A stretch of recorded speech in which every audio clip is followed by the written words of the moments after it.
We got a mandate from there, or we got the, there are in railways, there are certain parameters which are required to be followed for such construction. The parameters are with respect to grades, with respect to curves, with respect to the bridges, with respect to the stations, station buildings, the yards.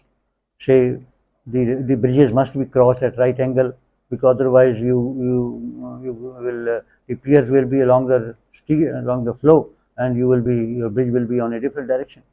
So all these things come up. Then while going up and down the hills, you have to find a location for stations where about 1.5 kilometer, 2 kilometer area is available, flat area, because station cannot be built on a grade, otherwise the trains will start moving on their own.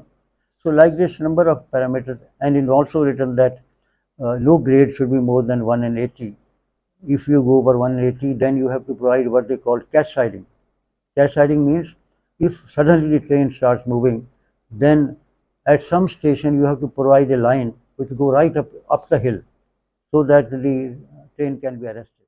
This is the forgotten and unseen story of one man, retired railway engineer J.S. Mundrey, who conceived the exact route and the Chenab Bridge of the Jammu-Udhampur-Baramulla rail link.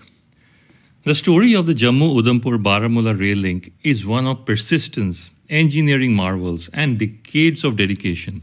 It began on April 14, 1983, when the Prime Minister Indira Gandhi laid the foundation stone for the Jammu-Udhampur section. After years of delays, the first 53-kilometer stretch from Jammu to Udhampur was inaugurated in April 2005. In the valley, the Anantnag to Mazum section opened in 2008, followed by the Mazum to Baramulla in 2009. A major breakthrough came in 2013 with the opening of the 11-kilometer Pir Panjal tunnel linking Kazikund to Banihal. In 2014, the Udhampur to Katra section began operations, boosting pilgrimage and tourism. Finally, on June 6, 2025, the iconic Chenab Rail Bridge was inaugurated, marking the full completion of the Udhampur-Srinagar-Baramulla line. This rail link now connects the Kashmir Valley to the rest of India year-round, overcoming some of the toughest terrains in the world.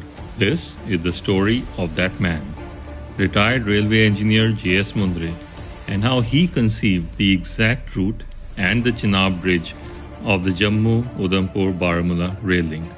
Listen in. Let me start with the rail link to the Kashmir Valley. Before the country became free, there was a rail link to Jammu and Kashmir from the city of Sialkot, which is presently in Pakistan, to Jammu. And the state was served only with that rail link. After the partition, that rail link was no longer available to India, and the J&K was isolated as far as the railway was concerned. The rail link in India was at that time only up to Pathankot, and then it was decided that at least Jammu should be connected with Pathankot, and a survey was done somewhere in 1960s, and the line took quite a lot of time to get constructed, and by mid-70s, the Jammu was connected with the Indian Railways. Then further it was decided that India should go ahead with connecting the Jammu and Kashmir state with the Indian Railways, and Jammu-Udhampur link was sanctioned. At that time, this new railway line, new rail link was given a great importance, because Indira Gandhi personally went to Udhampur to lay the foundation stone, and the people of area was assured that they are going to have a now rail link in the next few years. It was at that time that I was posted as Chief Engineer Construction, Northern Railway, and that link was supposed to be done under my supervision. So what I did was that since the Prime Minister assured the local people, I made a complete plan for the construction of that railway line. It was about 60 kilometers long, and the total cost of that at that time was estimated as about 57 crores. So I made a 3 years plan, and I made it in a way that if I am given 20 crores per year, I'll be able to complete the line in 3 years. So with that plan, I came to the railway board. When I reached there, then I met one Mr. R.K. Jain, who later became the chairman of the railway board. He was director planning. So when I told him all my plans, he said, Mr. Mundrey, sorry, this line has no priority now.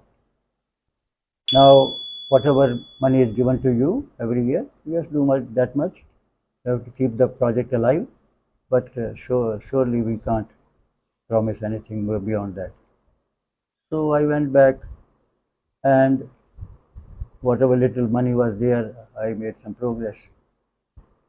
That line took 20 years to complete, sometime I think 2005-06, at the cost of 550 crores. Because money was not given, slowly things were changing and their costs were rising. Anyway, while this line was still under construction in 1994-95, Indian government suddenly decided that we must have a rail link to Srinagar, right up to Baramulla. So, Chief Engineer Construction at that time was asked to start the work immediately. Now, before any railway line is built, there are certain set procedures laid down by the Indian Railways for the construction of a new line. There are 3 types of surveys that are done for the construction of a new line. First is called a reconnaissance survey, second is called preliminary survey, and third is called final location survey. Earlier, some efforts were made by the Indian Railways to have some reconnaissance survey for finding a rail link to Kashmir Valley. And after some reconnaissance, they found that the only way probably to do it, directly connecting Udhampur to Kaziganj through Patni Chowk, something along the rail road, and then go through tunnels and viaducts to straight go over there. So preliminary, in the preliminary survey, you are supposed to finally locate a line which is finally will be taken up for construction. The work done is usually finding out the approximate cost and also the various types of accommodation works, station buildings, bridges that are required to build, but not much in detail. So preliminary survey of this line was already done from Udhampur towards Kaziganj by the Indian Railways' own consultancy company, RITES. When this Chief Engineer Construction was asked to start the work, he naturally had to have a final location survey. In the final location survey, you are supposed to do the complete details of the line, station buildings, bridges, viaducts, area, how much will be the spans, what will be the cost, so that the contracts can be awarded straight off on the basis of the volume of work that is given by the surveyors in the final location survey. Now this was not available, so he asked the RITES that please help me now to give the final location survey.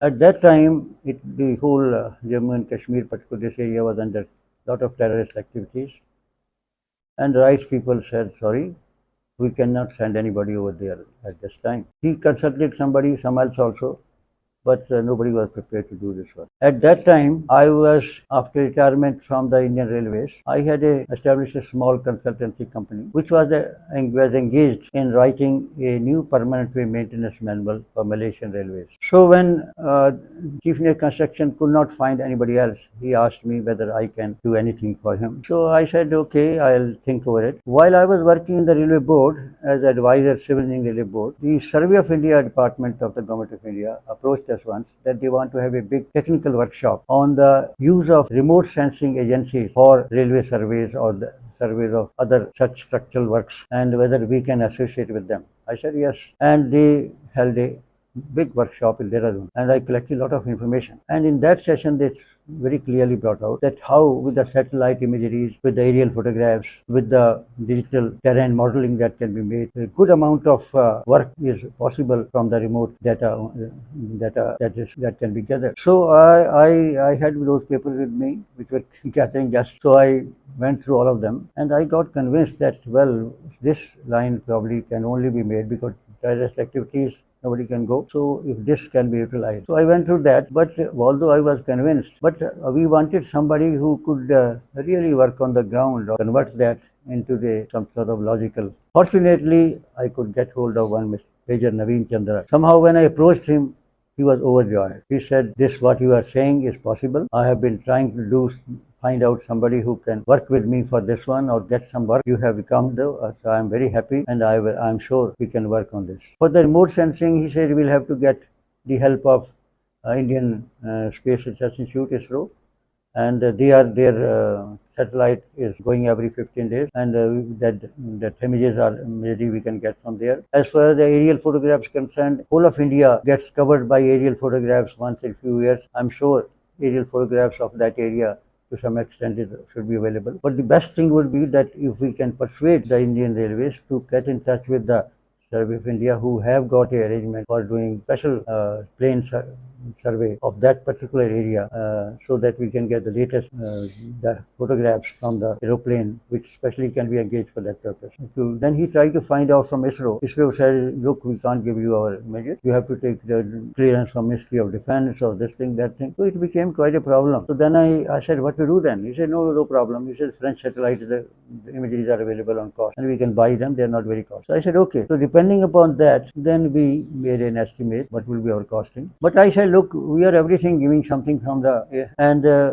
they would like to have something at the ground. Where are we going? We can make a plan, but at least at the site we have to tell them that this is the where you have to go from place to place. So I added on that look, whatever line we give, in every 10 kilometers, we will provide them 2 locations from GPS, because GPS, we can connect the local survey stations, and from there we have to, the GPS, we have to locate 2 stations on the alignment and give them that these are the places where you can pick up further. So what will happen is that what they can do is, while we can give them the quantities, they can then call big contractors, give them that this is the total approximate cost, and these are the 2 places from where you can pick up the further alignment, and plans will be given to them. And then the security may not be a problem because they will be big companies and they may have their own security arrangement. Anyway, when we gave the offer, the chief engineer was very happy. He said, look, you have helped solve my problem.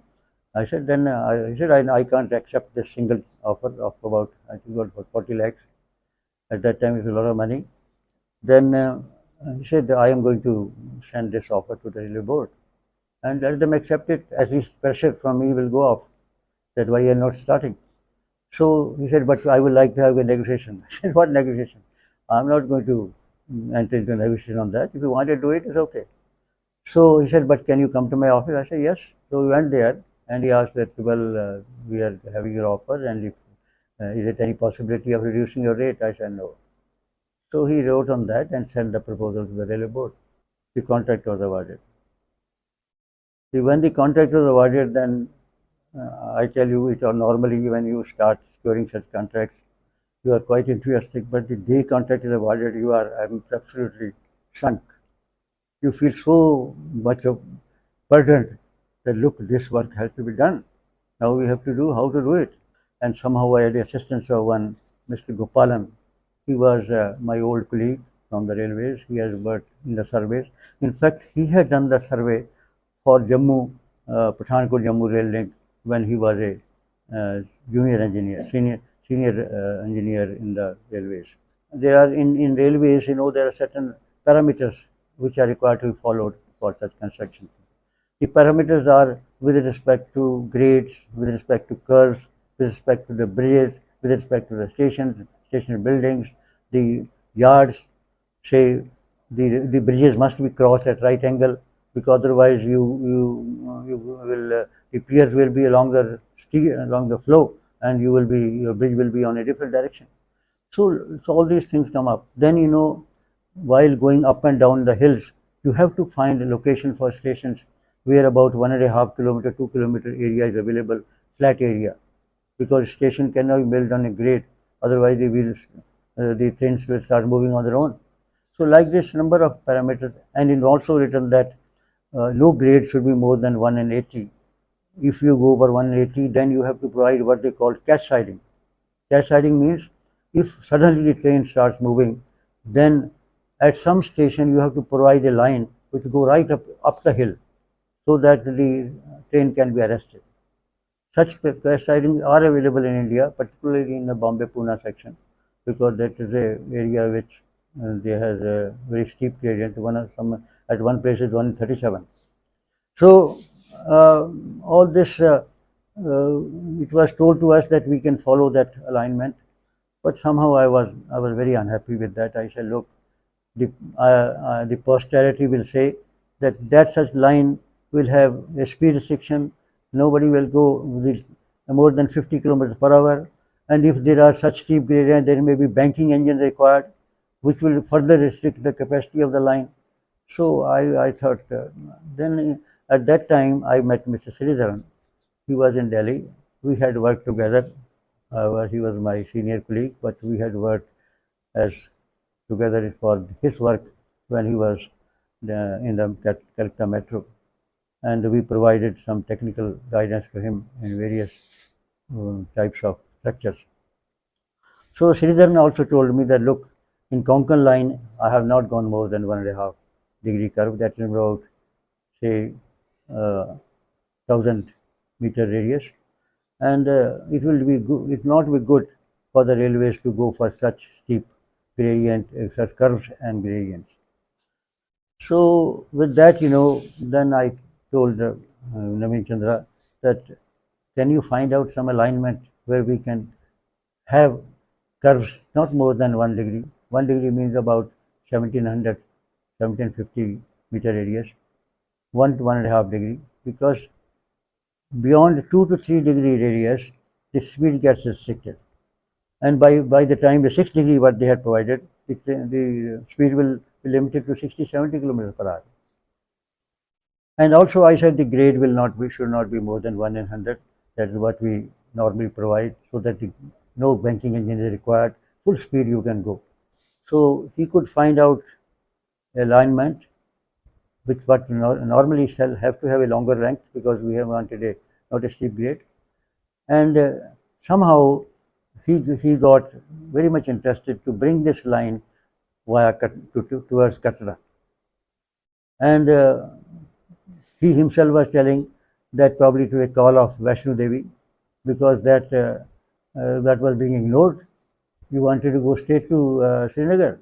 You didn't want to go to Vaishno Devi.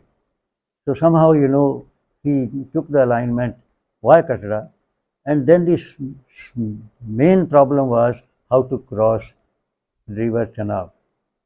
Because Chenab river, we had to cross at a certain height, otherwise we can't go very low, we can't go very high. At the same time, the span has to be something manageable. And so with all that, we were fine. Then we have to cross that at right angle. So to find a place where he could find out that in one place the river was taking a sudden turn. And he said that, well, this is the place we should go there, so that at least we can go at right angle. Otherwise we are going along the line, along the river. How will we cross? We'll have to have a lot of curves. So somehow he chose the location, and then Mr. Gopalan studied the whole river morphology, from where it is coming, where are any dams are there, whether any section will become, whether some problems can be there, what are the various projects on the list. After studying all that, they found and set out the location. And anyway, further after deciding location, we were only worried that how sort of 1 kilometer long bridge will be there. Just the chance that during that time I could have a visit to America, and there the top consultant in this field in the world were at that time Steinman and Company, Steinman, Birdsell, and another gentleman were there, and I could contact them, and I took all my plans with them, and so that is how we proposed to have the bridge. Mr. Birdsell, who was in 90s at that time, he he arranged a meeting there. A lot of experts were there. I explained to them my problem. He said, no problem. We will construct your bridge, no problem bridge, but only since you are not telling me about any information about the foundation or about the type of soil and about type of bridge, stones or the type of foundation I can have. So we can't tell you at just now, but surely there are three options can be there. One can be a suspension bridge, other can be a cable stayed bridge, and third is a fixed charge bridge. And according to him, he said fixed charge probably will be all right, provided the bearing stones are able to take that much load. So that investigation shall have to be done. And since no geological data was made available to us, I could not give him any guarantee at that time. But anyway, with that, armed with that information, I was able to tell at least the Northern Railway that look, this is our alignment is there, and this is the type of bridges that are possible. It's not that it's not possible. So that is how the bridge location was there. And I'm happy that finally this bridge has now come up. But let me say the most of the credit for that goes to the engineers who worked on this. I only say that Mr. Naveen Chandra and Mr. Gopalan, maybe with my collaboration with them or maybe working together, we could find a location which was ideal for Chenab Bridge, and people when you go there, they really find otherwise also very scenic area to go over there. So there are regarding the construction, I must say that they engaged the best of technology people from the world. As I see people, the experts from England, experts from Finland, experts from America, and experts from IITs, they were all brought together for providing the bridge. One of the major problem which naturally they found was that the foundation and the stone that we found was not very strong for the foundation. That was dolomite or something, and it could not take that much. Second thing was that regarding the arch also, they thought they can't have a normal circular arch because circular arch has a lot of tension in that. So they had to go for the parabolic arch. Parabolic arch has a distinction that all load from the top to bottom are under compression.